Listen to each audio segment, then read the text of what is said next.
Hi guys, this is Pam from the Woolly Dragon again. And so this was a video that, well, I kind of pieced together out of several little videos out in my garden this morning before it got too hot. Whew. I don't know if this is an age thing or if it's just really hot, but my poor little garden is not happy, and neither am I. So these are just little bits and pieces. I just noticed that a lot of these plants are covered in pollinators, honeybees. Isla's twitching again. Hate that. Hold it like this for a second. Hi, America. Yeah, so all these plants that I was going around looking at, just realized that, covered in both honeybees and carpenter bees and other kind of pollinator flies and things like that. So I decided to run back into the house, grab my camera, actually my cell phone, because I'm not rich, I don't have a camera.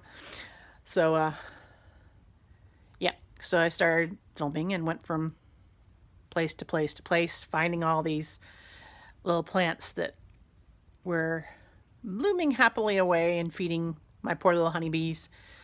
This is the time of year, especially July and August, tend to be the most at risk for the bees and things like that, because there just aren't enough plants available a lot of times. We've been kind of lucky here in the last couple of weeks. It looked as though we were getting into a drought situation. It didn't rain for 2.5 weeks or something like that, getting really hot, really dry. And I was having to go out and water in the garden more than I really wanted to. Really was not happy with my water bill. But it's been raining, a couple of times a week now. As a matter of fact, we expect quite a bit of rain this coming week, which is good for the garden, not so good for me getting out working with my bees. I'm so behind on working on the bees between rain and then just being plain hot. Someone needs to come up with a hobby that I can do outside that doesn't involve getting hot and sweaty all the time. So if you know what it is, something like that, let me know. But enjoy the little snippets of videos that I have got coming here, and well, like and subscribe to my channel if you liked it. Thanks.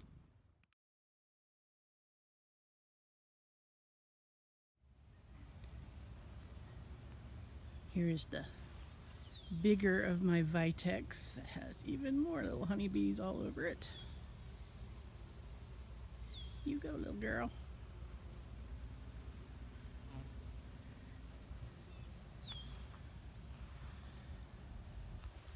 You can see it's got little purpley flowers that come off.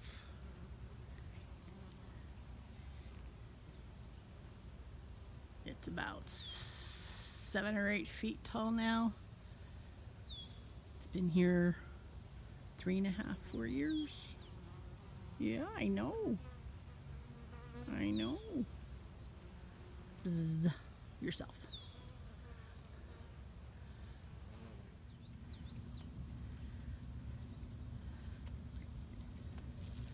This is the Vitex negundo.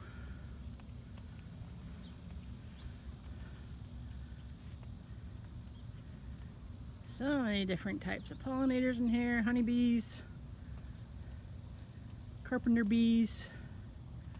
Not too sure what that thing is. I'll look it up. And then just small little pollinator flies. Doesn't have to be honeybees all the time. They can share with native pollinators too.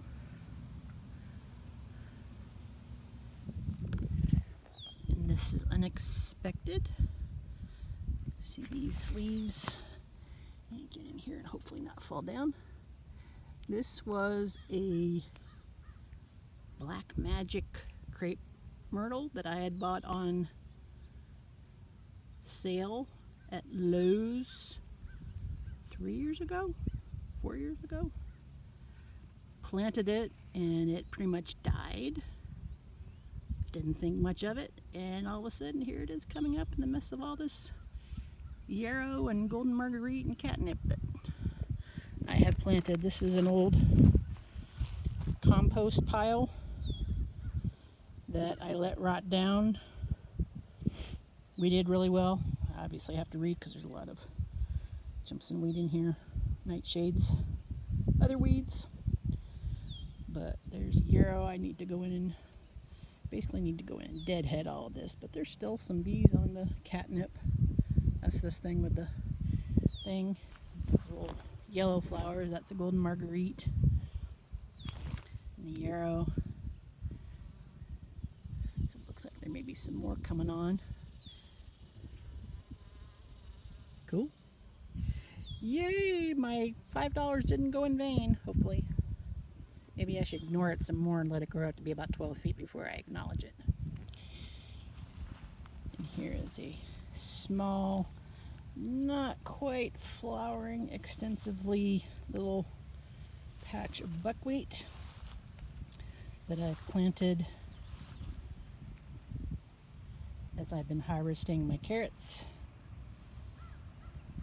Getting to the end of that, I need to get the rest of these up here and get some probably rutabaga planted in here. Not for me, my mom loves rutabaga, not so much me, but you gotta be nice to your mothers. And there's one carrot here that's going to flower.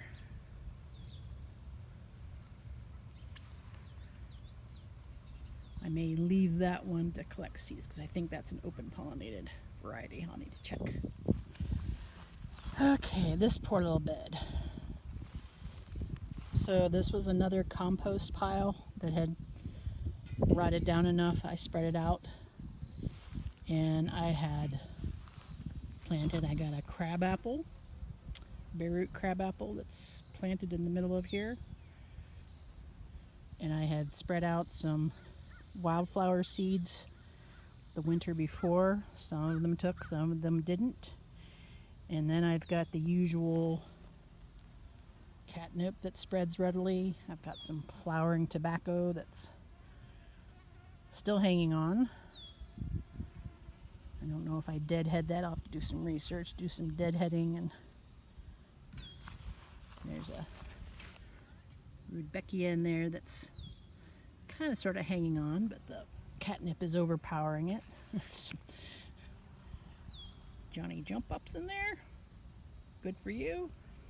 I think that is a ground cherry that's gone to seed. Again, I haven't grown ground cherries in several years, so volunteers don't automatically mean the year before. There's some fennel in here. Here's some old poppy seed heads.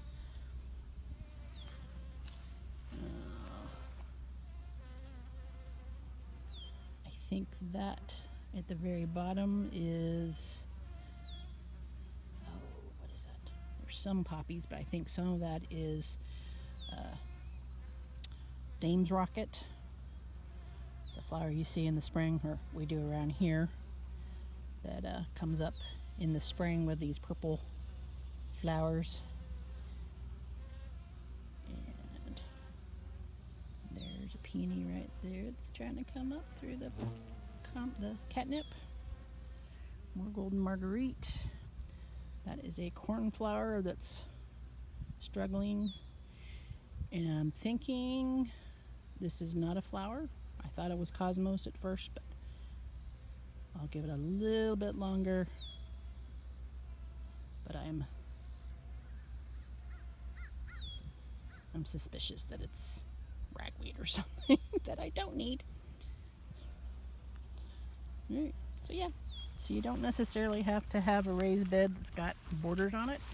Granted, I do need to get in here and weed out all this. Okay, as I had mentioned previously, this is Cardinal Climber. I've got it growing here in these raised beds. It's having a little bit slower than normal. These yellow leaves, they don't look too hot, but it happens. But it's going to grow up and pretty much cover this banister here in a month or so. And the hummingbirds love it. I'll have hummingbirds flying in and out.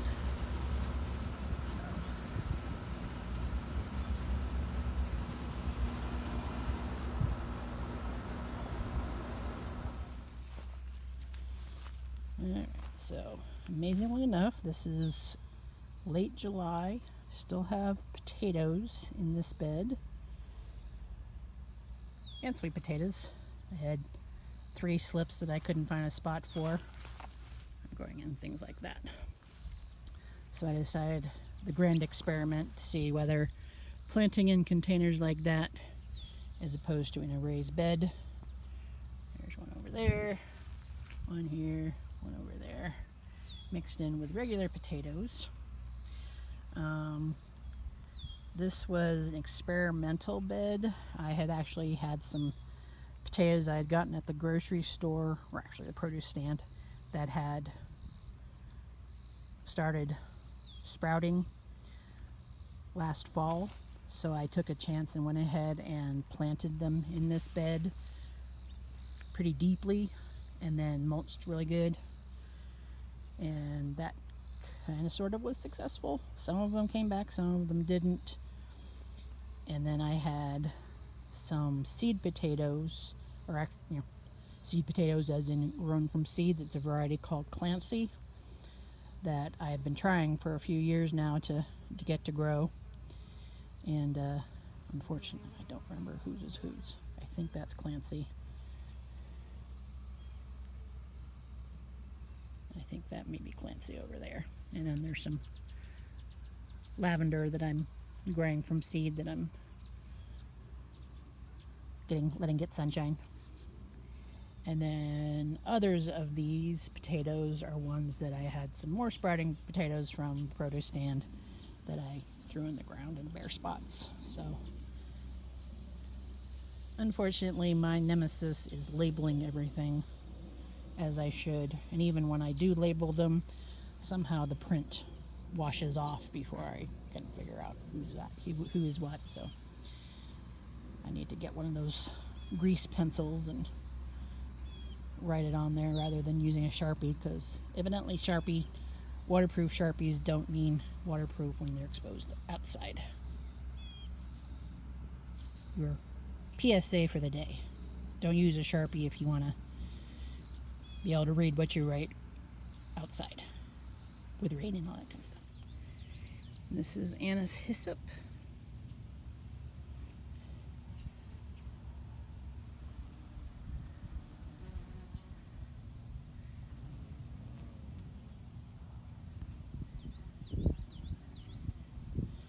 Hello.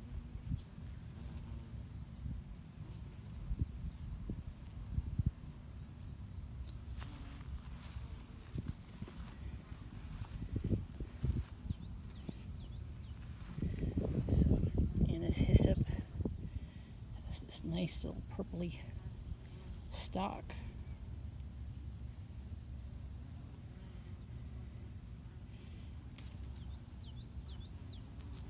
And if you pick a leaf, it's kind of licoricey, hence the name anise, but also kind of sweet and almost mint-like too, which is a good thing since it's related to mint.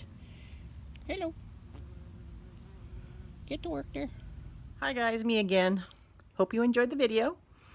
And so hopefully get more content out for you soon. So go ahead and sign up for the videos if you like me. If you don't like me, still sign up for the videos, because you know I'm gonna look fabulous like this right every time, because apparently I can't remember to brush my hair in the morning. Oh, and Beaker says hi too. Say hi, Beaker. Say hello.